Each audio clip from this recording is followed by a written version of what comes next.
Donc je pleurais, je pleurais. Je me lève le matin.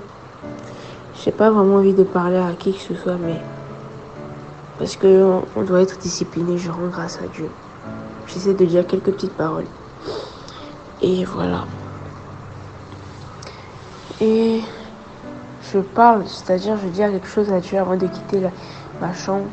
Je lui dis que je me souviens même pas de quoi j'ai parlé, mais une très simple phrase, quelques phrases du style: je m'attends à ce que tu fasses de grandes choses. Je sais que, voilà quoi, je sais que tu m'as pas laissé tomber. Et je suis sortie de ma chambre, je suis allée à l'école, tout s'est passé normalement. L'école, j'avais retrouvé envie de rigoler et tout ça.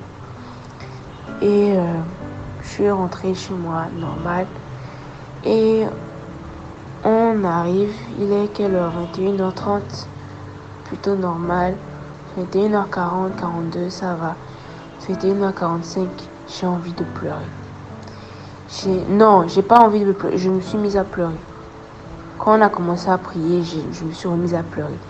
Et plus on priait, plus je pleurais, plus les pleurs étaient fortes. Et c'était comme des gincements d'enfants, franchement. Parce que je pleurais, mais c'est comme si c'était un caprice. Je voulais voir Dieu.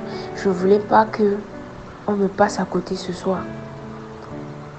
Je voulais vraiment pas. Et j'avais cette sensation, quelque chose m'était venu dans le sens où si Dieu ne passe pas ce soir, ça ne sert à rien que je vive demain. Et cette idée-là m'a fait encore plus pleurer. J'étais là, je disais que Seigneur, je pleurais, mais je disais Seigneur, si tu ne passes pas ce soir, il n'y a aucune raison pour laquelle je me réveille demain matin. Si ce soir tu ne passes pas, quelle serait la raison pour laquelle je pourrais me lever demain matin? Et c'était ça, je chantais un peu, je priais un peu, je pleurais beaucoup. J'étais là, j'étais vraiment vague, mais je pleurais énormément. Et à un moment, je voyais la surface de la terre. Je voyais la surface de la terre, enfin juste un peu comme ça. Et il y avait nous, c'est-à-dire il y avait les humains, il y avait aussi des bras qui sortaient de la terre, qui sortaient un peu noirs. Mais c'est pas ça le problème. C'était ce qui m'était venu. C'est que quelque chose était du style, je ne veux pas rester sur la terre.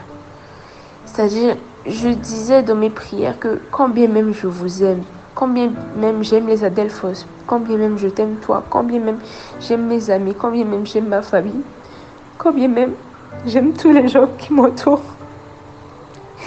il est hors de question que je ne sois pas avec Dieu. Il est hors de question. Je ne trouve aucun intérêt. Il n'y a pas d'autre poids, il n'y a pas d'autre coup, il n'y a pas d'autre valeur plus importante pour moi à cet instant que d'être avec Dieu. J'aime ma famille, je les aime du plus profond de mon cœur. Je vous aime du plus profond de mon cœur. Mais je veux rester avec Dieu. Je veux rester, peu importe, j'ai envie de vous laisser.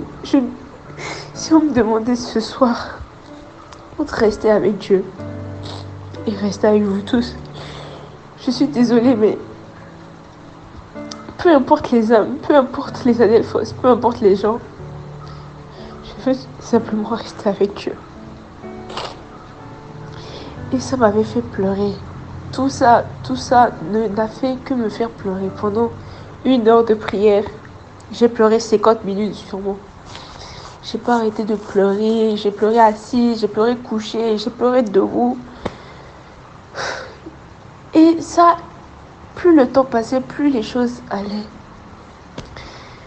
Et ça faisait que c'était une petite idée. Au début, c'était juste abandonner ça pour rester avec Dieu. Mais à un moment, j'étais arrivée à que tout ce qui est dans ma chambre, on enlève. Ça faisait que venir comme ça. Je voulais vraiment qu'on enlève tout ce qu'il y avait dans ma chambre. Qu'on enlève tout et qu'il y ait juste un peu de sa lumière. Parce que je sais que ça, toute sa gloire, toute sa grandeur ne peut pas contenir, ne peut pas rester dans ma chambre. Je sais juste que c'est ça. Je veux vraiment, enfin, je voulais que tout disparaisse dans ma chambre. Qu'il n'y ait qu'une portion, juste une portion de sa lumière. Et dans mon esprit, ça allait crescendo. C'était, je ne voulais plus manger, je ne veux même pas boire, je ne veux, c'est-à-dire, je ressentirais dans mon corps d'être humain ce que ça fait que de ne pas manger, de ne plus boire, de ne plus respirer. Je ressens ça dans mon corps. Enfin, j'avais cette image que, oui, c'est pas que je vais rester dans la présence de Dieu et puis, euh, en même temps, Dieu sera mon oxygène et j'aurai de quoi, genre, je n'aurai plus faim, je serai affamée, je serai assoiffée, je serai en train de m'étouffer, mais que ce soit Dieu seul qui me reste. Et tu as commencé à compter, je suis en train de marcher, je faisais le tour de ma chambre. J'arrivais à peine à tenir sur mes jambes, je marchais, je faisais le tour de ma chambre, mais voilà, à un moment, je suis tombée sur mon lit parce que j'ai perdu l'équilibre. Et je pense que juste après, je voyais un peu, de temps en temps, je voyais le temps passer et je me disais que ça ne pouvait pas être la fin, que ça devait continuer, quoi. Que la prière ne pouvait pas s'arrêter. Et juste un peu après, enfin, avant qu'on nous termine, je sais pas, j'étais devenue calme. Je me suis pas sentie apaisée, je ne suis pas troublée. Je ne suis pas plus apaisée que ça. Mais c'était le silence complet. Il n'y avait plus de larmes. Et je savais que j'avais envie de pleurer. Je savais que j'avais envie de pleurer, mais il n'y avait pas de larmes. Rien n'allait couler, rien n'allait pleurer. J'avais les larmes aux yeux, mais ça ne coulait pas. Et tout le reste était devenu calme. Même là, je me sens un peu calme. Donc voilà. J'avais pas, enfin, voilà. J'avais pas idée de partager ça parce que c'est un peu long et que c'est comme ça que je le ressens, mais l'esprit demande à ce qu'on fasse deux choses, témoigner et payer le prix. Et en attendant de savoir quel prix il veut que je paye, la moindre des choses que je puisse faire, c'est de témoigner. À lui seul soit rendu toute la gloire et tout l'honneur. Amen.